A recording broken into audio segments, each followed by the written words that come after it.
안녕하세요. 부르기TV의 부르기입니다. 오늘은 전업주부와 무직자가 이용할 수 있는 신용대출 상품을 소개하고 각 상품별 장단점을 요약해 드리겠습니다. 첫 번째, 은행 소액대출 상품. 은행 소액대출 상품은 300 정도 가능합니다. 한도는 적지만 금리가 저렴하고 대출로 인한 신용점수 하락폭이 적은 상품입니다. 대표적으로 카카오뱅크 비상금 대출이라는 상품이 있습니다. 신용카드를 만들고 1년 이상 사용한 분들이 활용할 수 있습니다. 카카오뱅크 어플 설치 후 확인하고 활용하면 됩니다. 참고로 카카오뱅크는 시중 은행과 같은 1금융권 은행입니다.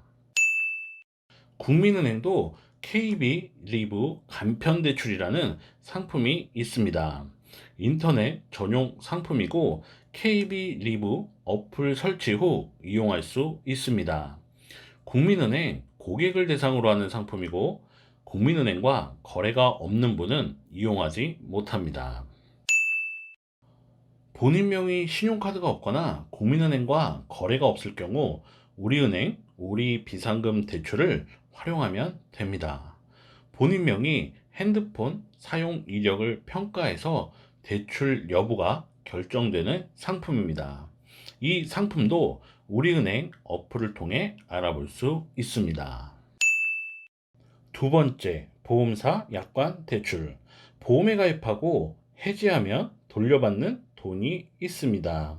그것을 해지 환급금이라고 하고 해지 환급금을 담보로 돈을 빌리는 것을 약관 대출이라고 합니다. 약관 대출은 비교적 금리가 저렴합니다. 3에서 6%의 금리로 돈을 빌릴 수 있고 신용등급이 좀 낮아도 대출을 받을 수 있습니다. 하지만 은행 대출을 이용할 때보다 신용점수가 더 많이 떨어집니다. 그러나 이것은 약관 대출만 가지고 있는 문제가 아닌 이금융권 신용대출이 안고 있는 구조적인 문제입니다. 세 번째, 보험사 신용대출. 보험사 신용대출은 보험에 가입한 고객을 대상으로 하는 상품입니다. 보험 약관 대출을 알아봤는데 해지 환급금이 적거나 없어서 약관 대출 한도가 적거나 안 될 때 보험사 신용대출이 가능한지 같이 체크해 보시고요. 약관 대출과 비교해서 활용하면 됩니다. 네 번째, 장기 카드 대출. 흔히 카드론이라고 합니다. 본인 명의 신용카드가 있어야 이용 가능하고 카드사 어플이나 고객센터를 통해 알아보면 됩니다. 캐피탈, 저축은행 상품 대비 대출 상환 기간이 짧아 대출액 대비 상환 금액 부담이 큰 상품입니다. 참고로 카드론 상환 기간은 약 24에서 36개월, 캐피탈이나 저축은행 상품의 상환 기간은 약 60개월 정도 됩니다. 다섯 번째, 단기 카드 대출. 흔히 현금 서비스라고 합니다. 본인 명의 신용카드를 사용하는 분이 활용 가능한 상품입니다. 카드사 어플이나 고객센터를 통해 한도 확인 가능하고 미리 부여된 한도 내에서 언제든 이용 가능합니다. 현금 인출기를 통해 현금 인출도 가능합니다. 단, 현금 서비스 받은 돈은 다음 달 바로 갚아야 해서 부담이 큰 상품입니다. 현금 서비스는 짧은 기간 소액의 돈이 필요할 때 활용하시고요. 가능하면 은행 소액대출 상품을 활용하는 것이 좋습니다. 여섯 번째, 신용카드 소지자 대출.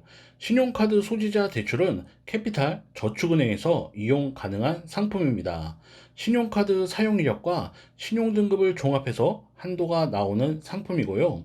본인 명의 신용카드를 1년 이상 사용했고 신용등급에 문제가 없어야 활용 가능한 상품입니다. 은행 소액대출 상품 대비 큰 한도가 장점인 상품입니다. 일곱 번째, 보험론. 보험론은 캐피탈, 저축은행에서 이용 가능한 상품입니다. 신용카드 사용 이력과 보험사 가입 이력, 신용 등급을 종합해서 한도가 나오는 상품입니다. 본인 명의 신용카드를 사용하고 연금보험, 종신보험처럼 장기보험에 가입한 분들이 활용 가능한 상품입니다. 카드 소지자 대출을 알아볼 때 보험론도 같이 확인해 달라고 하시면 되시고요. 비교해서 유리한 상품을 선택하면 될 것 같습니다. 여덟 번째, 아파트 신용대출. 캐피탈 저축은행에서 취급하고 신용카드 사용 실적, 자산가치, 신용등급을 종합해서 한도가 나오는 상품입니다. 이금융권 상품 중 가장 많이 활용되고 큰 한도와 상대적으로 저렴한 금리가 장점인 상품입니다. 두 친구가 있습니다. 한 친구는 월세 삽니다. 보증금 1,000만 원, 월세 50이라고 합니다. 한 친구는 아파트에 삽니다. 아파트 가격이 7억 정도 한다고 합니다. 집 살 때 담보대출을 받아서 어렵게 샀다고 죽는 소리 합니다. 같은 날 두 친구가 500씩 돈을 빌려달라고 합니다. 두 친구 중 어떤 사람에게 돈을 빌려주고 싶으신가요? 아니, 누구에게 돈을 빌려줘야 확실히 받을 수 있을 것 같으신가요? 금융사도 같은 마음입니다. 월세 사는 분보다 자가에 거주하는 사람에게 돈을 빌려주고 싶습니다. 담보대출을 받았고 그 집의 명의가 본인이 아니라 배우자 명의라도 그렇습니다. 통계적으로도 자가를 소유한 분들이 연체율이 낮습니다. 그래서 만들어진 상품이 아파트 신용대출 자산론이라고 불리는 상품입니다. 자산론의 가장 큰 특징은 큰 대출 한도입니다. 3천만 원 정도는 쉽게 나오고 더 큰 금액도 흔하게 나옵니다. 배우자 명의 아파트라도 관계 없습니다. 빌라, 오피스텔, 단독주택을 소유한 경우에도 가능할 수 있습니다. 카드 소지자 대출이나 보험론을 알아볼 때 자산론도 같이 체크해 보시고요. 비교해서 활용하면 좋습니다. 자산론의 단점은 불안감입니다. 아파트 담보대출처럼 담보 설정되는 건 아닌가? 배우자 명의 아파트인데 배우자에게 알려지는 건 아닌가? 혹시 세입자가 알게 되는 건 아닌가? 하는 불안한 마음이 든다고 합니다. 하지만 그런 생각은 단순한 우려입니다. 개인대출 정보는 철저히 보호되며 자산론은 순수 신용대출 상품입니다. 아홉 번째, 자동차 담보 대출, 흔히 오토론이라고 합니다. 캐피탈 저축은행에서 이용 가능한 상품입니다. 본인 명의 차량을 담보로 대출을 받는 상품입니다. 아파트 신용대출과 달리 차량에 설정이 들어갑니다. 차량 할부를 한 번 더 이용한다고 생각하면 되시고요. 이미 차량 할부를 이용 중인 차량도 한도가 나올 수 있습니다. 카드 소지자 대출이나 보험론을 알아볼 때 같이 체크해 달라고 하시면 되시고요. 비교 후 활용하면 됩니다. 참고로 오토론과 차량 할부는 전혀 다른 상품입니다. 차량 할부는 신차를 구입하거나 중고차를 구입할 때 할부로 차를 구입하는 것이고요. 오토로는 자기가 타고 다니는 차량을 담보로 대출을 받는 상품입니다. 소득 자료가 없어도 이용 가능한 신용대출 상품을 소개해 드렸습니다. 소득 자료가 없다고 또는 상황이 급하다고 아무 상품이나 이용하지 마시고요. 본인 상황에 꼭 맞는 상품을 활용하면 좋겠습니다. 제가 만든 영상 중 대출로 인한 신용등급 하락 방지 방법이라는 영상이 있습니다.